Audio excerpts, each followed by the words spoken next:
देखिए, ये क्वेश्चन को हम लोग कैसे सॉल्व करेंगे। सबसे पहले इस क्वेश्चन में बोला गया कि 3500 रुपये की वार्षिक किस्त 4 वर्षों में y% के वार्षिक साधारण ब्याज पर देगा।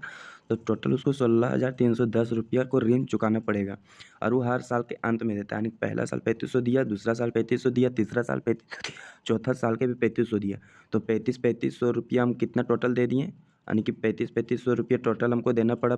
चार चार बार दिए 3500, तो 4 बार में कितना होगा, 1,40,000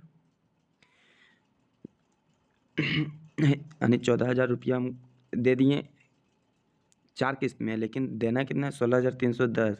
16,310 तो ब्याज के रूप में हम कितना दिए, ब्याज के रूप में हमको लगा 0 1 घटाएंगे, 3 में से 0 3, 6 में से 4 2, यानी कि टोटल 2310 रुपया हमको ब्याज के रूप में लगा।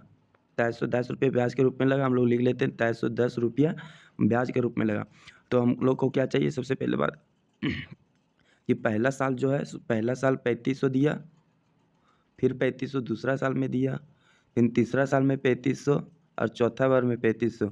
लेकिन जब पहला बार दिया होगा उस समय उसको ब्याज नहीं लगा होगा, उसमें 0% का ब्याज लगा होगा। जब दूसरा साल दिया तो y% प्रति वर्ष है, तो y का परसेंट का दिया होगा दूसरा साल।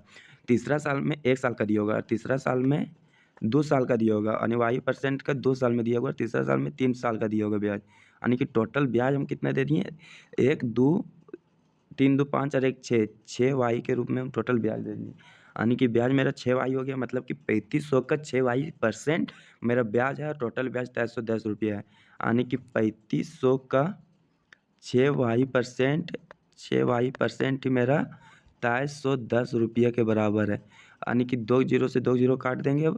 अब यहाँ से 7 का पहाड़ कटेंगे, 7 पचे 35 और यहाँ 7 तिया 21, 2 इधर, तो 2 यानी 21, फिर 7 तिया 21 जीरो, फिर 5 से काटेंगे 5 छक 30, फिर 5 छक 30 और 6 से काटेंगे 11 बार में, यानी कि y बराबर मेरा हो गया 11, यानी कि ऑप्शन नंबर डी।